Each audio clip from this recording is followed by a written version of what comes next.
अब CO2 कर लेते हैं। CO2 भी क्या है, मोस्ट लिमिटिंग फैक्टर है, बहुत ज़्यादा इम्पोर्टेंट है और लिमिटिंग भी है। अगर CO2 ज़्यादा होगा तो फोटोसिंथेसिस भी क्या होगा, इंक्रीज होगा। अब आपका इसमें दो तरीके से देखा, एक कंपेंसेशन पॉइंट और एक सैचुरेशन पॉइंट। तो सैचुरेशन और कंपेंसेशन का मतलब क्या है, C3 में अगर कम से कम, कंपेंसेशन मतलब कितना उसमें जो CO2 है, कार्बन डाइऑक्साइड है, C3 साइकिल में कितना वो एब्जॉर्ब हो सकता है वो देख लेते हैं। कम से कम कितना होगा, 25 to 100 पार्ट्स पर मिलियन होगा, जबकि सैचुरेशन पॉइंट कितना है इसमें, ग्रेटर देन है 450 पार्ट्स पर मिलियन। अगर C4 साइकिल में देखा जाए यानी C4 पाथवे में देखा जाए तो कितना होता है, 0 to 10 पार्ट्स पर मिलियन कंपेंसेशन पॉइंट है, जबकि जो सैचुरेशन पॉइंट है वो कितना है, 360 पार्ट्स पर मिलियन। अगर देखा जाए तो अगर CO2 अगर नहीं होगा तो क्या होगा, क्या इफ़ेक्ट पड़ेगा, तो CO2 के कम होने की वजह से जो फोटो सिंथेसिस है वो भी क्या हो जाएगा, कम हो जाएगा। अगर CO2 ज़्यादा होगा तो फोटोसिंथेसिस भी क्या होगा, ज़्यादा होगा। फोटोसिंथेसिस ज़्यादा होगा तो प्लांट्स अपना खाना बहुत ज़्यादा बना पाएंगे, क्रिएट कर पाएंगे। और नेक्स्ट आता है इसमें CO2 फर्टिलाइजेशन इफेक्ट भी इंक्रीज़ हो जाएगा ज़्यादा फोटोसिंथेसिस होने की वजह से या ज़्यादा कार्बन डाइऑक्साइड होने की वजह से, क्योंकि दोनों क्या है, डायरेक्टली प्रोपोर्शनल है, एक बढ़ेगा तो दूसरा ऑटोमेटिकली बढ़ जाएगा। अब आता है वाटर। वाटर में देखा जाए तो वाटर 1% ही एब्जॉर्व करता है प्लांट। क्यों, क्योंकि उसमें जब स्टोमेटा क्लोज होता है, डे के टाइम क्या होता है, स्टोमेटा क्लोज होता है जिसकी वजह से वाटर एब्जॉर्व हो जाता है। बट जैसे ही स्टोमेटा ओपन हुआ तो वाटर क्या हो जाएगा, उसमें रिलीज हो जाएगा। तो 1% वाटर एब्जॉर्व होता है।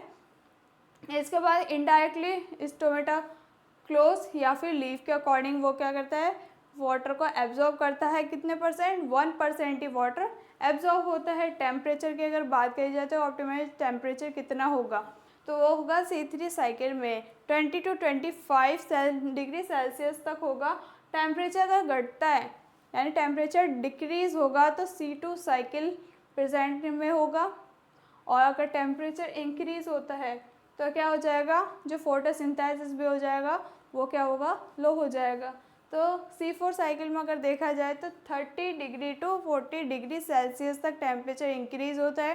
टेम्परेचर अगर डिक्रीज़ होता है तो वहाँ पे क्या बनेगा, फोस्फोपायरुविक एसिड और डीकाइनेज रीएक्टिवेट क्या हो जाएगा, डीएक्टिवेट होने की वजह से प्लांट में जो फोटोसिंथेसिस में जो रेस्पिरेशन है वो नहीं हो पाएगा, क्योंकि टेम्परेचर डिक्रीज़ होने की वजह से क्या हो जाएगा, वहाँ पे कोई लाइट नहीं पड़ेगी। लाइट ना होने की वजह से फोटो रेस्पिरेशन या फिर फोटोसिंथेसिस नहीं होगा।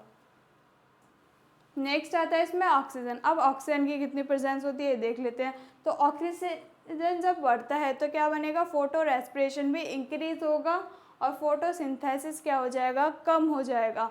ऑक्सीजन निकलेगी क्योंकि CO2 अगर प्लांट लेता है तो ऑक्सीजन रिलीज करता है, ऑक्सीजन निकलेगी तो फोटोसिंथेसिस भी क्या हो जाएगा, कम हो जाएगा। फोटो रेस्पिरेशन ज़्यादा हो जाएगा। तो ये क्या है, वारबर्ग इफेक्ट है। अगर इसे बोला जाए ऑक्सीजन के इंक्रीज होने की वजह से कौन सा इफेक्ट होता है फोटोसिंथेसिस में, तो वो कौन सा होता है, वारबर्ग इफेक्ट।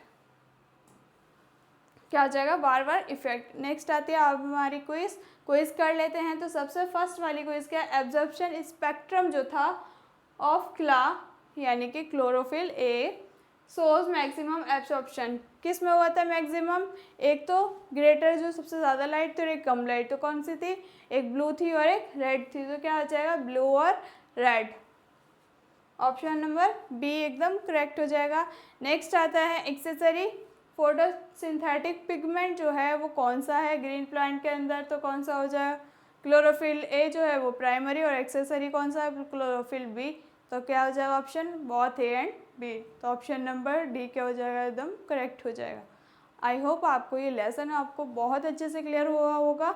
आपको इसके पॉइंट्स को लिख के प्रैक्टिस करनी है, जो भी आपको डायग्राम एज इट इफ दे रखे हैं वो आपको अच्छे से करना है। उनकी नेमिंग याद करनी है, नेम याद करने में बहुत ज़्यादा कन्फ्यूज़न हो जाती है। अगर आप उसे लिख लिख के करेंगे तो आपको वो बहुत जल्दी याद होने वाला है और ये चैप्टर से जो भी क्वेश्चन आएंगे आप अच्छे से कर पाएंगे। मिलते हैं हम नेक्स्ट लेसन में एक नए टॉपिक के साथ में।